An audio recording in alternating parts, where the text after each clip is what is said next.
ষষ্ঠ শ্রেণীর প্রিয় শিক্ষার্থী বন্ধুরা, আশা করি তোমরা সবাই ভালো আছো। এখন আমি তোমাদের লেসন 7.4 আলোচনা করব। পেজ নম্বর হচ্ছে 54। তো 7.4 এ তোমাদের যেটা বলা হয়েছে সেটা হলো তোমাদের এখানে মোট 12টি অ্যাডজেক্টিভ ওয়ার্ড দেওয়া আছে। অ্যাডজেক্টিভ কাকে বলে তোমরা তো জানো, অবশ্যই জানো। অ্যাডজেক্টিভ হলো যেই শব্দ দ্বারা কোনো নাউন বা প্রোনাউনের দোষ, গুণ, সংখ্যা, পরিমাণ, অবস্থা এগুলো বোঝায় সেগুলোকে বা সেই ওয়ার্ডকে কি বলা হয়? অ্যাডজেক্টিভ বলা হয়। কিন্তু যাই হোক, আমাদের অ্যাডজেক্টিভ কাকে বলা হয়, আমাদের প্রশ্নটা সেটা না। আমাদের এখানে যেটা করতে বলা আছে সেটা আমরা করব, কিন্তু অ্যাডজেক্টিভ বিষয়টা কি এটা আমি তোমাদের একটু জানিয়ে রাখলাম।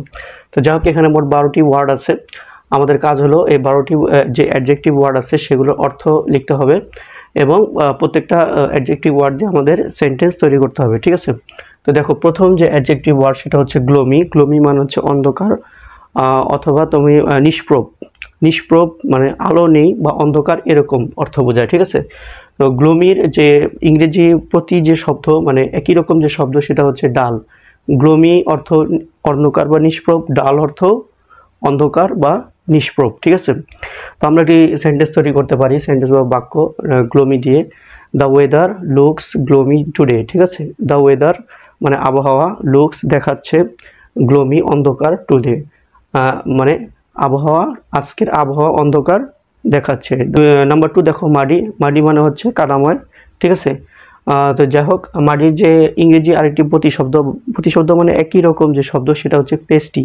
পেস্টি আর মাডি একই জিনিস। মাডি মানে কাদাময়, পেস্টি মানেও কাদাময়। তো পেস্টি দিয়ে সাধারণত বোঝায় যে নরম জাতীয় কোনো বস্তু, ঠিক আছে?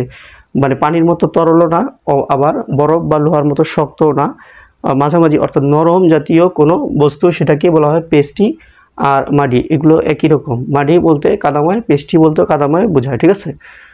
আচ্ছা, এরপরে দেখো, এটা দিয়ে আমরা যে সেন্টেন্স তৈরি করতে পারি সেটা হচ্ছে দ্য রোড ইজ মাডি, রাস্তাটি কাদাময়। এরপরে দেখো নাম্বার 3, ফ্রাইটেনিং। ফ্রাইটেনিং ইংরেজি যে বাংলা যে অর্থ সেটা হচ্ছে ভয়ঙ্কর, আর ইংরেজি একটি প্রতিশব্দ মানে একই রকম আরেকটি শব্দ। ভয়ঙ্করের একই রকম আরেকটি শব্দ হচ্ছে ডেঞ্জারাস, ঠিক আছে? ডেঞ্জারাস মানেও ভয়ঙ্কর, ফ্রাইটেনিং মানেও ভয়ঙ্কর।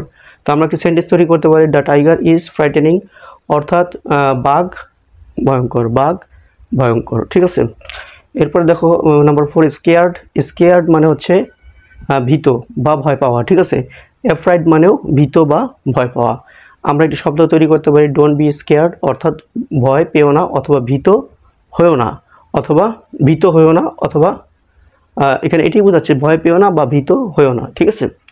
এরপর দেখো নাম্বার 5, ফিয়ারলেস মানে হচ্ছে নির্ভয়। ফিয়ারলেস মানে নির্ভয় বা ভয়হীন, ঠিক আছে? প্রতিশব্দ উইদাউট ফিয়ার, অর্থাৎ ভয়হীন।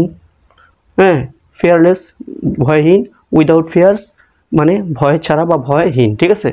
আমরা একটা সেন্টেন্স তৈরি করতে পারি, হি ইজ নট ফিয়ারলেস, সে কি সে ভয়হীন নয়, সে নির্ভয় নয় বা সে ভয়হীন নয়। Number 6, kind. কাইন্ড মানে দয়ালু, জেনারাস মানেও দয়ালু।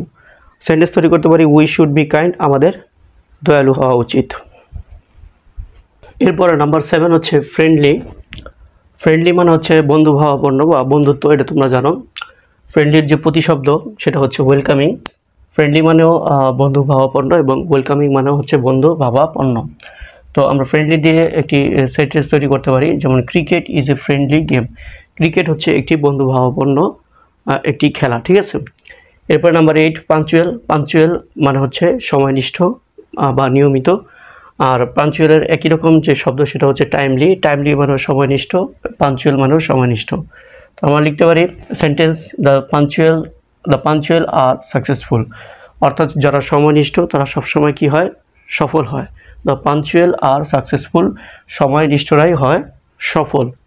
এরপর নাম্বার 9, অ্যাটেন্টিভ। অ্যাটেন্টিভ মানে হচ্ছে মনোযোগী। আর এই একই রকম শব্দ অ্যাটেন্টিভের, সেটা হচ্ছে বা অর্থ, ইংরেজিতে যেটা অর্থ দ্বারা অ্যাটেন্টিভের, উইথ অ্যাটেনশন, অর্থাৎ মনোযোগী হওয়া বা মনোযোগের সাথে, অ্যাটেন্টিভ, ঠিক আছে? আমরা অ্যাটেন্টিভ দিয়ে সেন্টেন্স তৈরি করতে পারি, দে আর অ্যাটেন্টিভ, তারা হলো মনোযোগী। এরপরে দেখো প্লেফুল মানে হচ্ছে মজার, ফানি মানেও মজার, ঠিক আছে? তো আমরা সেন্টেন্স তৈরি করতে পারি, ক্রিকেট ইজ প্লেফুল, ক্রিকেট হলো একটি মজার খেলা। এরপরে নাম্বার 11, কর্ডিয়াল। কর্ডিয়াল মানে আন্তরিক, তোমরা জানো। ফ্রেন্ডলি মানেও বন্ধুত্বপূর্ণ বা আন্তরিক, ঠিক আছে? তো কর্ডিয়াল দিয়ে আমরা একটা সেন্টেন্স তৈরি করতে পারি, উই শুড বি কর্ডিয়াল, আমাদের আন্তরিক হওয়া উচিত। উই শুড, আমাদের উচিত, বি কর্ডিয়াল, আন্তরিক হওয়া। Number 12 sloppy, sloppy untidy. Sloppy মানে এলোমেলো, তোমরা জানো, আনটাইডি মানেও এলোমেলো, ঠিক আছে। তাহলে আমরা তৈরি করে একটি সেন্টেন্স বানাতে পারি, don't be sloppy, don't be sloppy, অর্থাৎ এলোমেলো হয়েও না। প্রিয় শিক্ষার্থী বন্ধুরা, আশা করি তোমরা বুঝতে পেরেছো। আমি এখানে বিদায় নিচ্ছি। সবাই ভালো থাকবে, সুস্থ থাকবে। আসসালামু আলাইকুম।